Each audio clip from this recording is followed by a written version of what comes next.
Muy buenas tardes o muy buenos días o muy buenas noches. Y hoy vamos a hablar de algo que generalmente nunca hablamos. Es decir, no sé si habrá alguien que hable, pero por lo menos yo no he escuchado en mi larga vida que alguien hable del tema que hoy vamos a tocar. Y el tema es que todo lo que nos sucede a nosotros, y esto no es filosofía, todo lo que nos sucede a nosotros tiene su historia. O sea, nada de lo que a uno sucede ipso facto, instant, tiene toda una trayectoria que a veces es visible y a veces es invisible.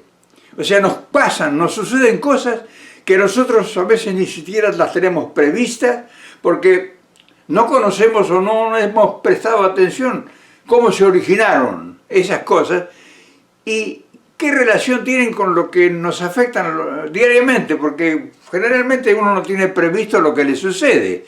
Las cosas suceden sin que nosotros lo tengamos previsto, aunque lo hayamos planificado. Generalmente cuando planificamos algo, sale parecido, pero no exactamente igual. Esta historia comprende una historia muy bonita, porque son cosas que sucedieron que si no hubiera sido por esa mano mágica del destino, no hubieran sucedido nunca. Te parecerá medio complicado esta introducción, ¿no? No te creas. Cuando desarrollemos este tema te vas a dar cuenta que a vos te deben haber ocurrido tanta cantidad de cosas que no las tenías previstas y que han sido realmente lo que han significado el destino de tu vida. Lindo el tema. Por ejemplo, yo te voy a decir, yo tengo 4 hijos. Uno que fue mi primer hijo en la Argentina, cuando yo tenía una vida normal, tranquila. O sea, yo era un muchacho de 25 años que tenía su trabajo, su destino, había conformado el fundamento de lo que iba a ser mi vida, un hogar, hijos, trabajo, se desarrollaba todo tranquilamente, el país funcionaba, o sea, el país se realizaba, cualquier habitante se realizaba porque tenía trabajo, tenía opción de poder hacer su casa propia, en fin, podían estudiar los hijos de los pobres, de los obreros, trabajo sobraba, o sea, una vida normal.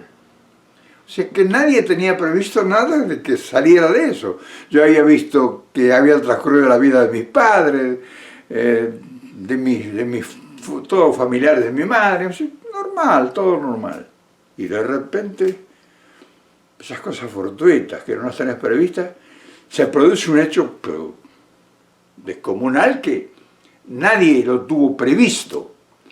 De ese hecho sensacional, de esa vida normal, de ese muchacho común, como millones, ese hecho imprevisto son el destino de mis 3 hijas.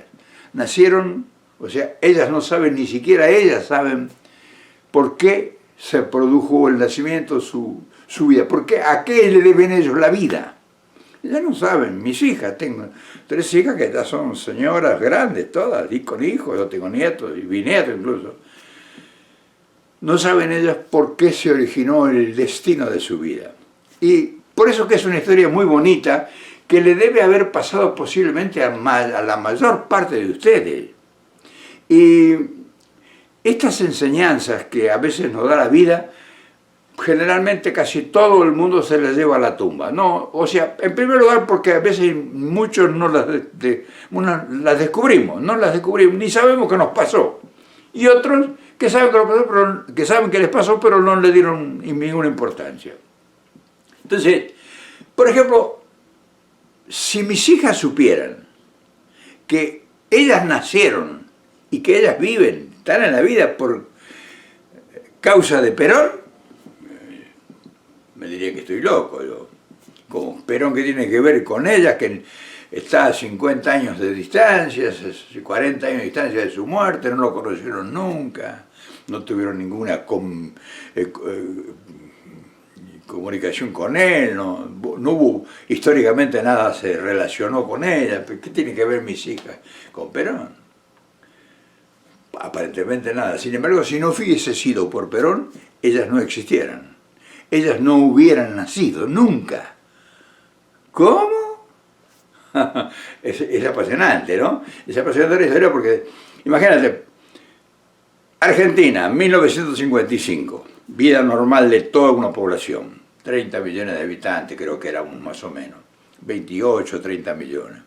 De repente un día bombardean la ciudad abierta de Buenos Aires, bombardean Plaza de Mayo, matan miles de personas, en fin, un desastre, un gobierno que estaba aparentemente sólido, de repente se rompe todo, todo el mundo a la cárcel, asesinato, fusilamiento, se rompe todo, se para la industria, la fábrica, se desvaloriza la moneda, se destruye el país en apenas 180 días. Y entonces nos obliga a todos a recurrir a cosas desconocidas, cada uno de nosotros, todos, como debe haber ocurrido a mucha gente en el mundo. Tuvimos que recurrir a lo desconocido. Entonces, desde ese hecho, imagínate, 1955, Argentina, todo lo que te he planteado, ahora cerrar el objetivo y abrí una ventana. México, pero no México, sino México, el territorio, pero en un lugar remoto de la provincia mexicana, casi en la frontera con los Estados Unidos, había una niña de 10 años que iba al colegio y todavía jugaba con sus muñecas. Tenía 10 años en ese momento que te digo de los bombardeos y todo eso. En mi tierra, que yo los sufrí, los sentí, y las consecuencias que me sucedieron. En ese momento esa niña de 10 años, en un país que ni siquiera lo tenía yo imaginado, pensado, pero además en un rincón de ese país, remoto, estaba esa niña. ¿Cómo podrías imaginarte vos que esa niña y ese muchacho que pintaba carteles y hacía retratos o estaba estudiando pintura, pudieran ser la madre y el padre de mis 3 hijas nacidas en California? Y una cosa, ni la mente más privilegiada de la imaginación pudiera haber creado una opción de esa dimensión.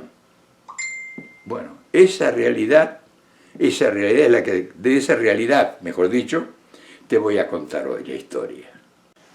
Fíjate que si siendo una cosa de tanta importancia, si yo desapareciera mañana, nadie sabría de esta historia. Y incluso los verdaderos protagonistas, o sea, mis hijas, mis 3 hijas, no sabrían que si no hubiese sido por Perón, ellas no estuvieran en la vida.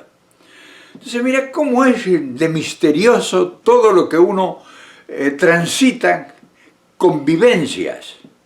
Y ¿cómo lo explica uno esas cosas tan desbaratadas de una realidad? Fíjate que yo salí, por ejemplo, por problemas, vamos a seguir la historia para que lleguemos a un final que te explique un montón de cosas. Se produce en Argentina, dejemos a la niña jugando con muñecas allá arriba en el norte, en la frontera con California, a 15.000 kilómetros de donde estaban sucediendo los acontecimientos. Se precipitan los acontecimientos sociales, políticos y económicos en Argentina y nos obliga a todos y cada uno de nosotros a tomar decisiones. Decisiones de trascendencia. Muchos iban a parar a la cárcel, otros se quedaron sin trabajo, otros perdieron sus casas, otros murieron de inanición porque se abandonó la salud, se abandonó la educación, en fin. Y otros entraron a resistir con ese gobierno y a ver qué podían hacer.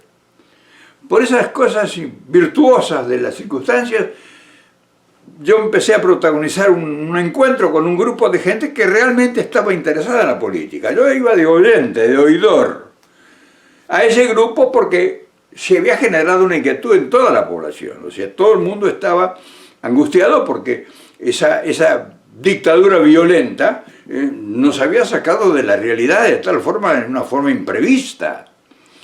Y entonces ahí empezó una especie de conspiración, porque Perón era el máximo, el simum de todo. O sea, era el que conducía. Cuando desaparece, lo sacan de escena, lo sacan del protagonismo y se tiene que asilar por peligro de su vida. Ya habían intentado asesinarlo bombardeando la Casa de Gobierno. Y se asila en Paraguay y entonces todo el mundo empieza a ver si Perón, que era el único que sabía qué había que hacer, qué tenía que hacer ese pueblo. Están encarcelados, sin trabajo, sin angustias, o sea, problemas de todo. Habría que ver que Perón que nos sugiriera que ir a algo. Entonces la gente capacitada se preparó para ir a ver a Perón. Pero de repente Perón desaparece de ahí. Seguí en tu imaginación, no la saques a esa niñita de 10 años de arriba, no la sacas del cuadro, ponela en una esquina. Y todo el mundo que iba a ver y que hacía tantos pavientos y que no sé cuánto, y que daba lecciones de civilismo y de participación y de militancia y de idealistas sostenidos a presión. O sea, cuando llegó la realidad, Perón había desaparecido del lugar donde estaba. Perón ya no estaba en Paraguay, Perón estaba en Panamá. Y entonces ya dijeron, no, pero nosotros no, ¿cómo no? Ya Panamá implica abandonar el trabajo, abandonar la familia, y cómo voy a ir, si la prensa decía que Perón estaba nadando en millones de dólares, que iba a ir un tipo a decirle, mire, yo tengo problemas. Nos habían hecho creer que Perón era un maldito, que había robado todo, en fin. Ya conocen ustedes cómo opera la prensa en aquel entonces, como ahora o más. Y entonces el arrojo, la indignación, la inconsciencia, o llamarlo como quiera, calificame como se te dé la gana, porque vas a acertar lo que diga. De repente yo abandono todo, quemo todo, vendo todo lo que tenía, lo poco, y dije, yo voy a ver a Perón.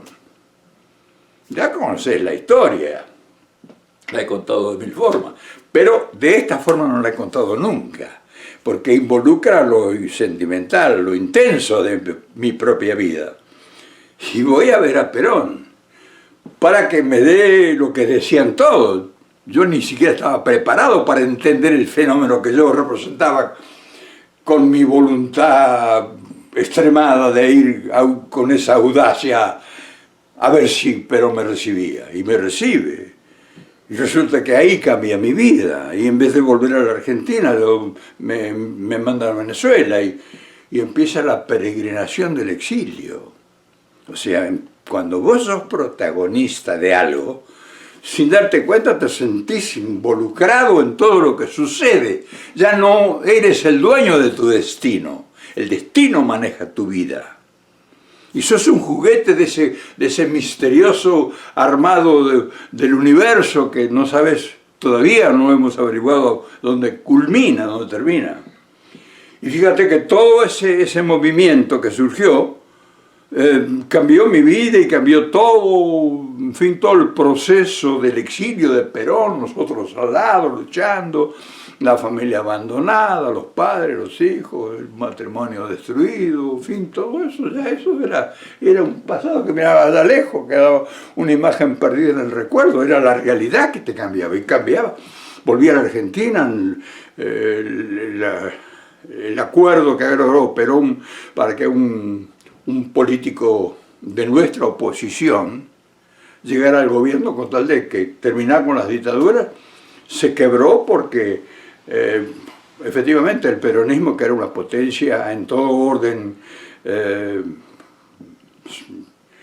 democrático, cuando llevó un representante al gobierno, ese representante traicionó, porque la fuerza militar estaba gobernando en retaguardia, o sea, detrás del telón.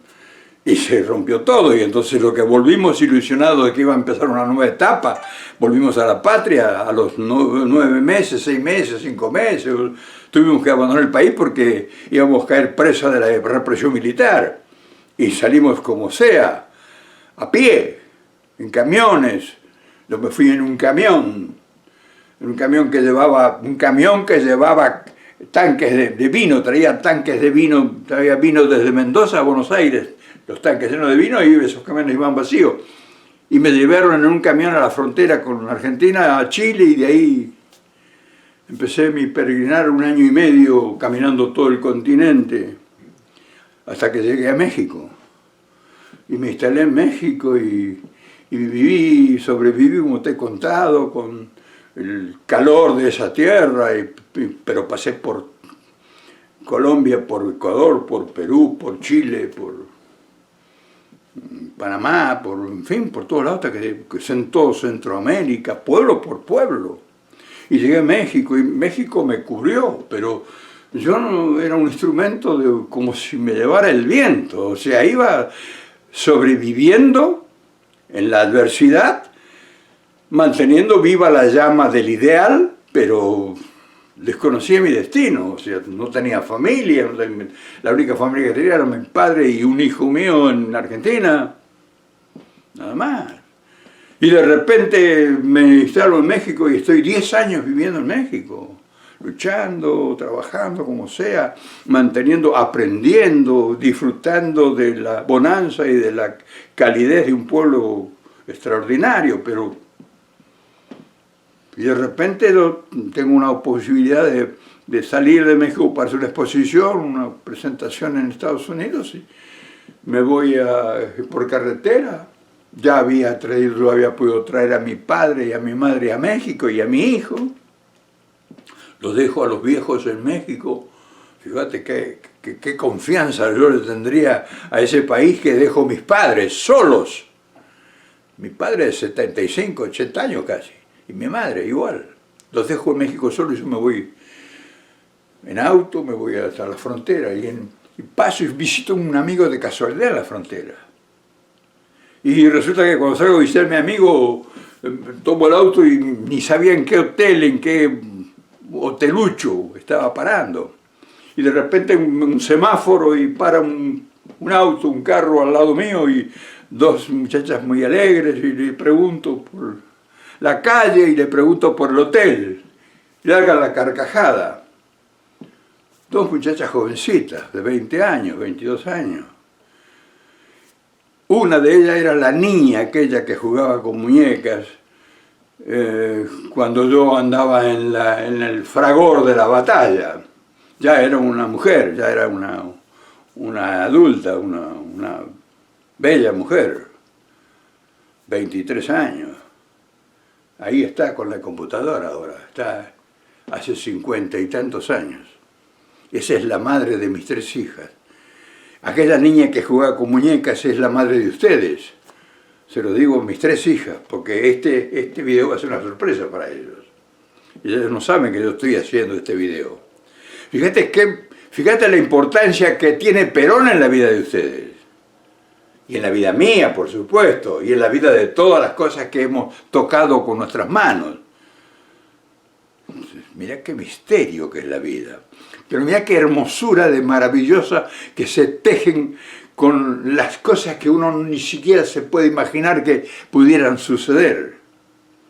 Eso es lo maravilloso, y lo gran, importante y extraordinario es que uno sin querer es protagonista. Y ese protagonismo te da responsabilidades, pero también te da sabiduría, aunque seas un bruto.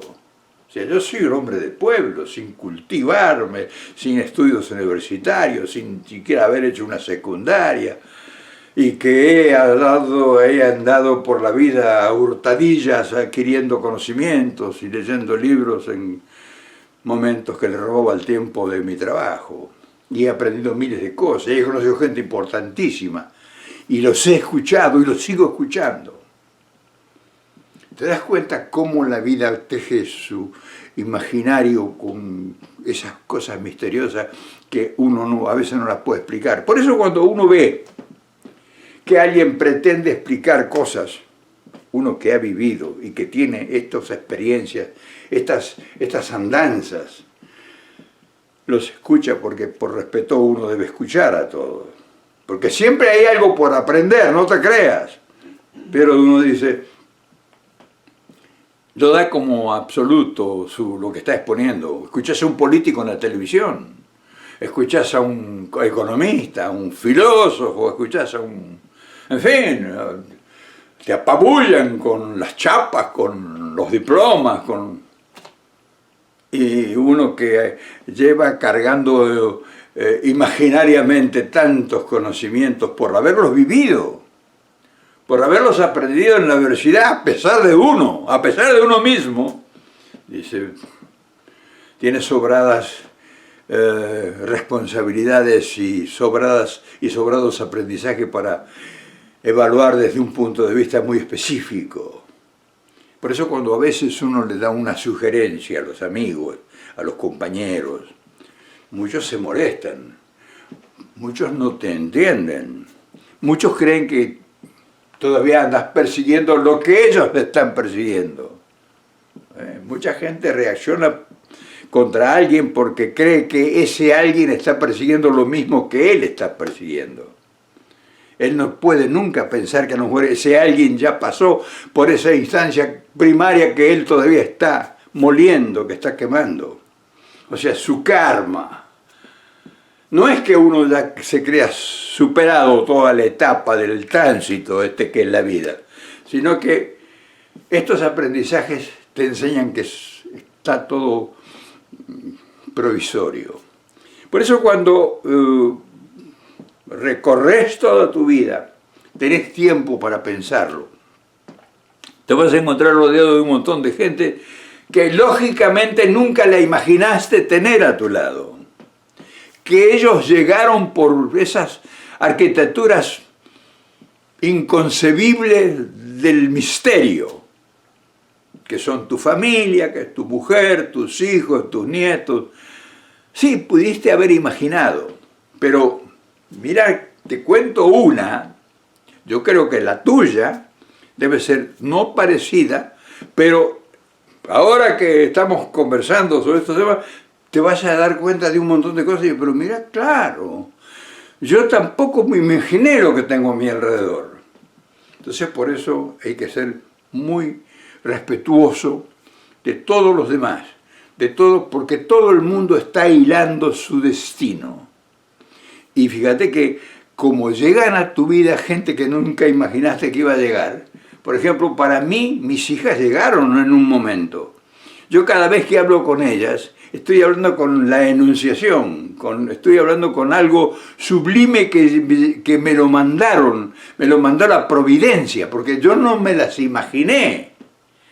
Como no me imaginé esa señora que está ahora frente a la computadora aquí en la oficina esta, que estaba donde está la computadora, tampoco imaginé, porque mientras yo estaba en el fragor de la batalla por la sobrevivencia y que viajaba por los mundos y cumplía misiones políticas y estaba con el hombre más importante de mi país, ella iba al colegio todas las mañanas de 10 años.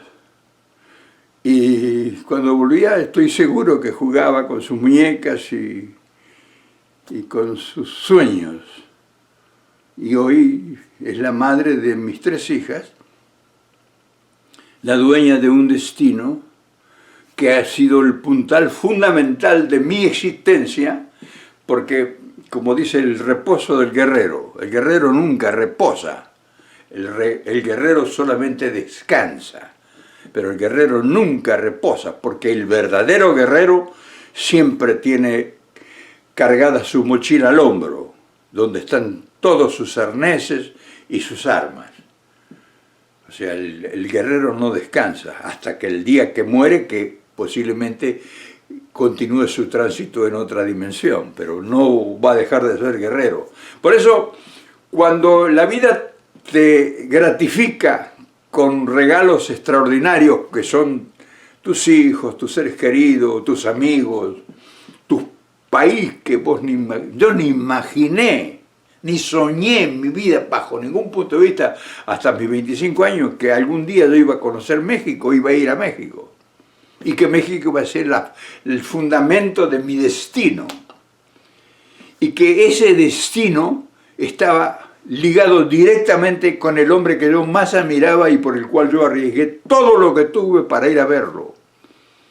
Y lo más importante de todo es que todo este aprendizaje, todo este tránsito, porque este es un tránsito, claro, a lo mejor no es un tránsito que vos has hecho, pero yo sí lo he hecho por vos. Y perdóname la petulancia, no sabía que no te ibas a dar cuenta. Pero sí lo hice por la patria, o sea, la patria es su pueblo, su gente, ustedes. Y sigo, y entonces por eso te quería mandar un saludo y contarte esta pequeña modesta historia. Y decirle a mis hijas que ellas que no lo sabían, ahora se van a enterar. Si no hubiera cruzado Perón por mi vida, ellas no hubieran existido. Y si no hubiera cruzado Perón por mi vida, esa señora que está ahí en la computadora, que ahora va a hacer el desayuno seguramente, no lo hubiera conocido nunca. Y no sería la madre de mis hijas. ¿Qué te parece? Mira qué hermoso que es la vida y qué hermoso que es el mundo cuando uno tiene la fortuna de poder entenderlo. En fin, estoy contento porque sé que te va a gustar esto. Porque sé que tus historias posiblemente sean iguales o más importantes que la mía. Y eso es lo que nos hace humanos. Por eso tenemos tantas coincidencias nosotros. O sea, no es casualidad. Yo no te estoy vendiendo nada ni te estoy diciendo que creas todo lo que yo te digo. Te estoy contando andanzas que me gustaría escuchar las tuyas también. En fin, gracias hermano del continente, porque sí me puedo dar el lujo de decir que tengo hermanos en el continente. Qué lindo, qué valor que tiene todo eso, qué importante que son ustedes. En fin. Mañana nos volvemos a ver con otra historia. Y ojalá que mis hijas se sorprendan y que sepan darle el valor y la importancia que este hecho, tan trascendental, que es su propia vida, entiendan por qué se dio. Te mando un gran abrazo, un gran cariño. Mañana nos volvemos a ver, por supuesto. ¿Qué te parece?